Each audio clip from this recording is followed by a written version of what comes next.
Carly Simon explains who inspired You're So Vain. Would you be surprised if I told you that many of your favorite songs had real-life inspiration? Perhaps not. After all, not even the greatest artist exists in a vacuum. So let's take a journey down memory lane and learn about the tales behind the tunes. The people behind the hits. Some, as one would expect, were lovers. Others were loved from a distance, and a few more may be difficult to define. Several of the artists were brave enough to use the person's true name in the song, while others were more cautious. However, each of them produced something absolutely remarkable. Every artist needs a muse, an inspiration, or someone or something to spark their creativity. Keep watching to learn the tales behind some of the finest works of art ever made. We guarantee you'll be pleasantly surprised. Uptown Girl by Billy Joel. Billy Joel was finally over his recent divorce, which is much simpler to accomplish when you're a world-famous rock star. So he dated 19-year-old supermodel Elle Macpherson. And then he dated and finally married Christie Brinkley, another supermodel. He seems to have written this big single, Uptown Girl, with Elle in mind at the time. But by the time it was published, Christie was the woman in his life. Thus, she appeared in the video. Billy is portrayed in the song as a not-so-rich downtown man attempting to romance an affluent and cultured uptown girl. He originally intended to call the song Uptown Girls in honor of numerous wealthy and attractive women he was around at the time. Billy claims that Frankie Valli and the Four Seasons had an influence on the song style, and it's easy to understand why. Billy Joel, one of the most popular artists in history, has spent decades reinventing himself. His 1983 album, An Innocent Man, which included Uptown Girl, as well as other enormous successes like Tell Her About It, The Longest Time, and others, is among his best-selling and most regarded. It's famous for its exuberant feeling of optimism and is an homage to the popular music genres of his childhood of the 1950s and 1960s. Lady in Red by Chris de Burgh. Chris de Burgh composed his big 1986 hit song as a parody of the ordinary man's inability to recall what his wife was wearing when they first met. Lady in Red lovingly recounts the day de Burgh first met the lady he was destined to marry, Diane Davison. Lady in Red was the second single from his 1986 album Into the Light, and it catapulted him from a hard-working but largely obscure niche musician to massive worldwide success almost overnight. The video, which featured a woman in red, garnered extensive rotation across all video platforms. Since 1986, Chris de Burgh's career has been intimately tied to the film Lady in Red. It's a song that arouses both positive and negative emotions in those who hear it. It's one of the most beloved and despised songs of the 1980s. MacArthur Park by Richard Harris. Richard Harris's 1968 tune, MacArthur Park, was a great success. The sophisticated time signatures and overall complex structure enhanced its traditional, easy-listening style. Few people would have known that singer Jimmy Webb's protracted and traumatic separation served as inspiration for the song. Susie Horton had been Webb's girlfriend. Because he worked in a neighboring office building, they would often spend their time at Los Angeles' MacArthur Park. The lyrics just chronicle Webb's sentiments about views as we go about contemplating his love and its dissolution. As popular as Richard Harris's original 1968 rendition of the song was, it paled in comparison to Donna Summer's cover version in 1978, when she was at the pinnacle of her career. It was a #1 success and one of the year's biggest singles, set to disco music. Later, in 1993, Weird Al Yankovic made a spoof of the song titled Jurassic Park. Love of My Life by Queen. Freddie Mercury, the famed British rock band Queen's main vocalist and leader, composed the song Love of My Life for his ex-fiancée and closest friend, Mary Austin.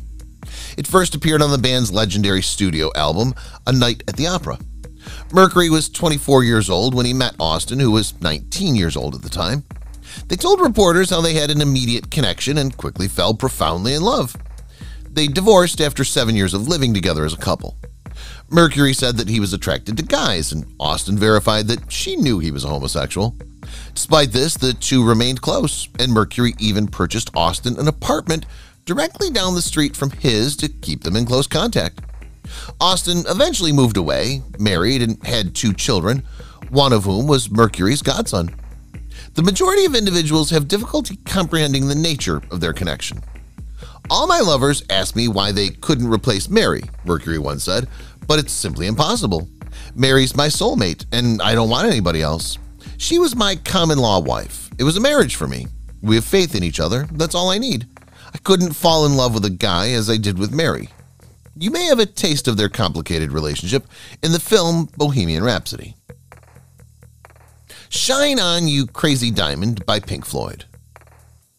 The renowned 9-part rock tale, "Shine On You Crazy Diamond," was composed as an homage to Syd Barrett. Barrett was a founding member of Pink Floyd and served as the band's main guitarist, vocalist, and lyricist for many years until being asked to leave in 1968. Barrett, however, left a longer shadow than the surviving band members imagined, and in order to exorcise their demons, they composed this 25-minute-long masterpiece in his honor. He mysteriously entered the studio and sat down as they were working on the recording. For 45 minutes, none of his old bandmates recognized him since his look had altered so significantly. After Barrett left Pink Floyd in 1968, it appeared impossible for the band to continue without him. It was just unique for a band to go on without its initial creative genius. Surprisingly, bassist Roger Waters stepped up and took up songwriting responsibilities, sharing lead vocal duties with new lead guitarist David Gilmour. "Tears in Heaven" by Eric Clapton. As the 1990s began, Eric Clapton endured heartache and tragedy. Clapton's manager and 2 other people were murdered in the 1990 helicopter disaster that killed his buddy and fellow artist, Stevie Ray Vaughan. Only a few months later, Clapton's 4-year-old son, Connor, was killed when he fell from the window of their 53rd floor New York apartment. Clapton felt the need to isolate himself for a period of time in order to maintain his mental health. When he was ready, he started working on the music for the film Rush, for which he wrote the song "Tears in Heaven" with lyricist Will Jennings. Music, according to Clapton, was a wonderful source of healing, joy, and pleasure for him. Clapton had been an advocate for child-proofing domestic risks since the loss of his son. Eric Clapton, a rock legend and pioneer since the 1960s, had unexpected success with the quiet, understated ballad "Tears in Heaven." It's his best-selling hit in North America and one of his most successful singles. Shortly after its debut, he recorded a live acoustic version for MTV Unplugged, which was also a huge success. "And I Love Her" by the Beatles. Paul McCartney is widely regarded as one of the greatest composers of the 20th century, and his love ballads are among his most successful works. The first to get widespread attention was "And I Love Her," a song he said was his first ballad that he was proud of. Jane Asher, his then-fiancée, inspired it.